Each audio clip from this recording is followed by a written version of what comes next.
আপনারা সেই দিন স্বাধীন, সেই দিন সাহসী। তারা ভ্রান্তির উপর দাঁড়িয়ে যদি বলতে পারে যে আমরা অখণ্ড হিন্দুত্ববাদী ভারত প্রতিষ্ঠা করব, মানে হিন্দু ধর্ম একটা ভ্রান্ত ধর্ম, এটা আপনি জানার পরও আপনি দেখছেন এই ভ্রান্তির উপর কতটা শক্ত যে আমরা হিন্দুত্ববাদ রাষ্ট্রীয়ভাবে প্রতিষ্ঠা করতে চাই। তাহলে আপনি কিসের সাহসী যদি আপনি বলতে না পারেন যে আমরা বাংলাদেশে রাষ্ট্রীয়ভাবে ইসলাম প্রতিষ্ঠা করতে চাই? আপনি সাহসী না, আপনি ভীরু কাপুরুষ। আর এই ভীরুতা, এই কাপুরুষতা আপনাকে শিখিয়েছে সেকুলারিজম। সে কেন সেকুলার হয় না? ইসরায়েল কেন সেকুলার হয় না? অসংখ্য ইউরোপের খ্রিস্টান কান্ট্রি তারা কেন উগ্র খ্রিস্টান পন্থার দিকে এগিয়ে যাচ্ছে?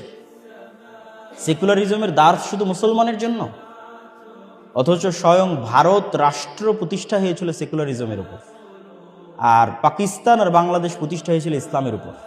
সেই পাকিস্তান আর বাংলাদেশ সেকুলারিজমের দ্বার শিখতে শিখতে অনেক বড় মাপের সেকুলার হয়ে গেছে। আর ভারত প্রতিষ্ঠা হয়েছিল সেকুলারিজমের জন্য। গান্ধীর কথা বলেন, জওহরলাল নেহরুর কথা বলেন, মাওলানা আবুল কালাম আজাদের কথা বলেন, তারা কট্টর হিন্দুত্ববাদের দিকে চলে গেছে।